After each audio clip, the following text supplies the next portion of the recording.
ખેડૂતો માટે ફરી આકાશી આફતના એંધાણ આવી રહ્યા છે। ગુજરાતમાં શિયાળે માવઠાનો ખતરો જોવા મળી રહ્યો છે। હવામાન નિષ્ણાત અંબાલાલ પટેલે એક મોટી આગાહી કરી છે। ખેડૂતોને પરેશાન કરી શકે છે વેસ્ટર્ન ડિસ્ટર્બન્સ।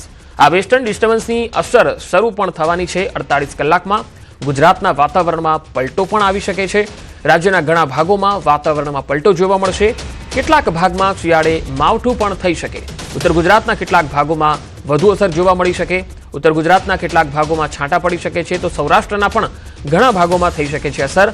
ઘણા ભાગોમાં ઝાકળ પણ આવી શકે। થોડા દિવસ ઝાકળ અને ધુમ્મસનો કહેર જોવા મળશે।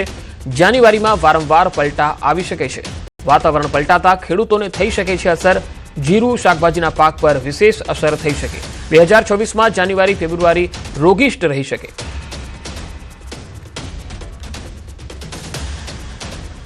આગામી 48 કલાકમાં એક મધ્યમ કક્ષાનો પશ્ચિમ વિક્ષોભ લગભગ દેશના ઉત્તરીય પર્વતીય પ્રદેશોમાં છેક પાકિસ્તાનના ભાગો થઈને કચ્છના ઉપલા ભાગો થઈને રાજસ્થાનના ભાગો અને છેક ઉત્તર ભારતના ભાગો સુધીમાં પ્રભાવી રહેશે અને પશ્ચિમ વિક્ષોભની અસરના કારણે લગભગ ગુજરાતના ભાગોમાં વાદળવાયુ આવવાની શક્યતા રહેશે।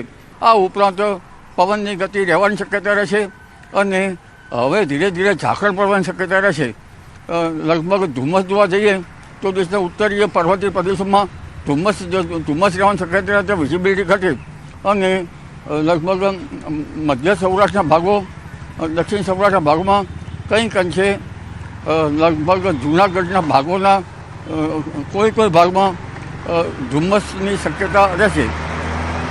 ઝાકળ હવે ધીરે ધીરે પડવાની શક્યતા રહેશે। ઉત્તર ગુજરાતના ભાગોમાં લગભગ બીજા સપ્તાહમાં, પ્રથમ સપ્તાહના અંત અને બીજા સપ્તાહમાં પણ પશ્ચિમ વિક્ષોભ આવવાની શક્યતા રહેતા દેશના ઉત્તરીય પર્વતીય પ્રદેશોમાં બરફવર્ષા થતાં ઠંડી પડવાની શક્યતા રહેશે। 11મી જાન્યુઆરીએ પણ ઠંડી પડવાની શક્યતા રહેશે। આ ઉપરાંત 18થી 20 જાન્યુઆરીમાં પણ હવામાનમાં પલટો આવશે અને પશ્ચિમ વિક્ષોભ આવતા જશે।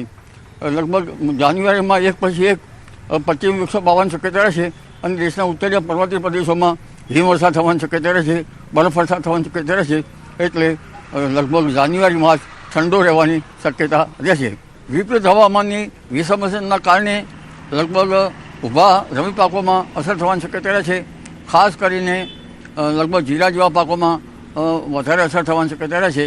આ ઉપરાંત કેટલાક કંઈક શાકભાજીના પાકો છે તેના પર પણ અસર થવાની શક્યતા રહે। ખાસ કરીને આ જે રોગ જે છે રોગીશ ઋતુ એ ફેબ્રુઆરી અને માર્ચ માસમાં વધારે રહેવાની શક્યતા રહેશે।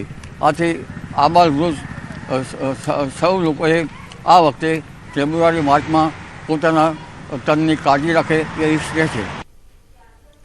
ઠંડીને લઈને હવામાન વિભાગે આગાહી કરી છે। આગામી 48 કલાક તાપમાન યથાવત રહેશે।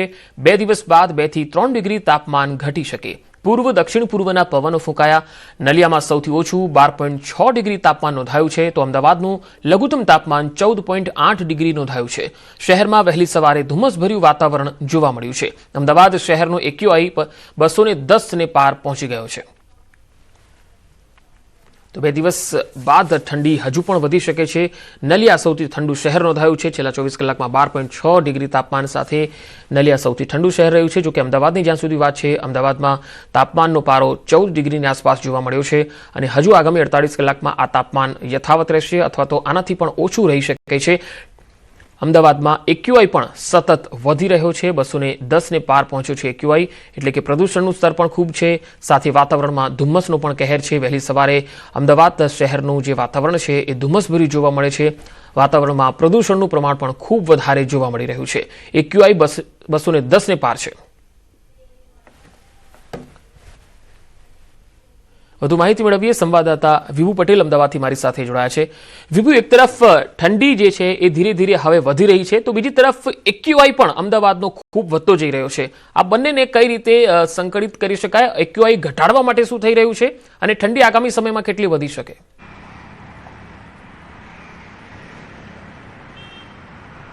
પંકજ, ખાસ કરીને પહેલા ઠંડીની વાત કરીએ. જો કે અત્યારે પવનની દિશા છે પૂર્વ દક્ષિણ પૂર્વના પવનો ફૂંકાઈ રહ્યા છે, એટલે કે ભેજ પણ સાથે આવી રહ્યો છે અને ભેજ આવવાના કારણે વાતાવરણ છે ધૂંધળું બન્યું છે. વહેલી સવારે ધુમ્મસભર્યું વાતાવરણ લાગી રહ્યું છે અને ખાસ કરીને જે ઠંડી છે અત્યારે 12 થી 13 ડિગ્રી, 14 ડિગ્રી, અનેક શહેરોમાં 15 ડિગ્રી પણ તાપમાન છે તે નોંધાઈ રહ્યું છે અને તેની કારણ એ છે કે અત્યારે પવનની દિશા અને જેના કારણે તાપમાન છે તે ઊંચું છે. પરંતુ હવામાન વિભાગનું અનુમાન છે કે આગામી 48 કલાક તાપમાન યથાવત રહેશે અને ત્યારબાદ ઠંડીનું પ્રમાણ છે તે વધી જશે, કારણ કે 2 થી 3 ડિગ્રી તાપમાન છે તે ઘટશે.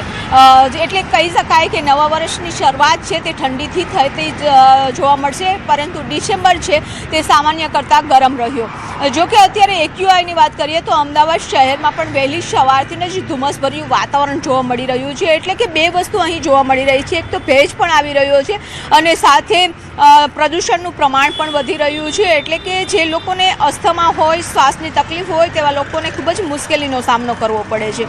વહેલી સવારે જ્યારે ઘરની બહાર નીકળો ત્યારે લાગી રહ્યું છે કે એક આખું લહેર હોય તેવી દ્રશ્યો છે તે જોવા મળી રહ્યા છે.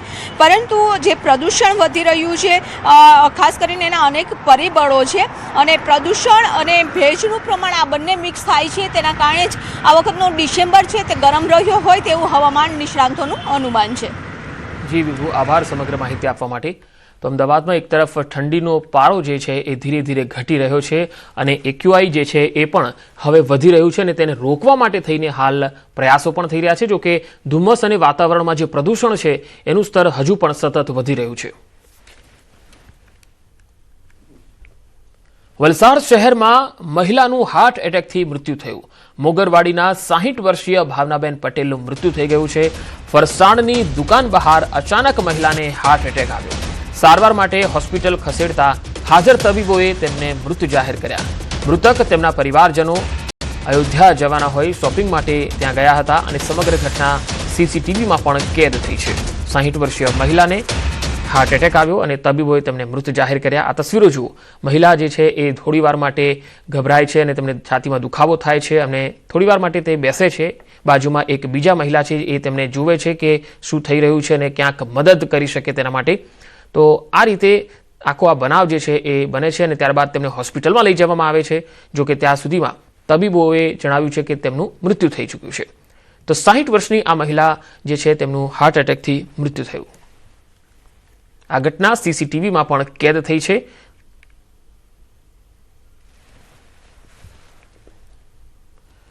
થરાદ નજીકથી પસાર થતા ભારતમાલા હાઈવે પર મોડી રાત્રે આગ લાગવાની ઘટના બની. કંડલા તરફથી આવી રહેલા ટ્રકમાં અચાનક આગ લાગી. ઘટનાની જાણ થતા થરાદ ફાયર ટીમ ઘટના સ્થળે પહોંચી ગઈ. કંડલાથી રાજસ્થાન તરફ જઈ રહેલા ટ્રકમાં શોર્ટ સર્કિટને કારણે આગ લાગી હોવાનું પ્રાથમિક અનુમાન છે.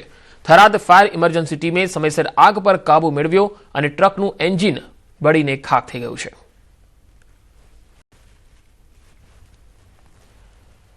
નવસારી જિલ્લા ભાજપના મહામંત્રી જિગ્નેશ નાયક સસ્પેન્ડ. અનૈતિક પ્રવૃત્તિના પગલે ભાજપે તેમને સામે એક્શન લીધા છે. શિસ્તભંગના પગલાના ભાગરૂપે પાર્ટીએ તેમને સસ્પેન્ડ કર્યા છે. જિલ્લા ભાજપે રાજીનામું આપવા માટે સૂચન કર્યું હતું. આ સૂચન બાદ પણ રાજીનામું ન અપાતા તેમને સસ્પેન્ડ કરી દેવાયા. કથિત લફડાબાજીના મામલે જિગ્નેશ નાયકને મહિલાના પતિએ 3 કરોડની બદનક્ષીની નોટિસ આપી છે. જિગ્નેશ નાયક અને મહિલાની કથિત ચેટ પણ વાયરલ થઈ. સોશિયલ મીડિયામાં વાયરલ ચેટની ન્યૂઝ 18 પુષ્ટિ નથી કરતું. મહિલા મિત્ર સાથે ગાડીમાં પકડાઈ જતા મહિલાના પતિએ જિગ્નેશ નાયકને મેથી પાક ચખાડ્યો હતો.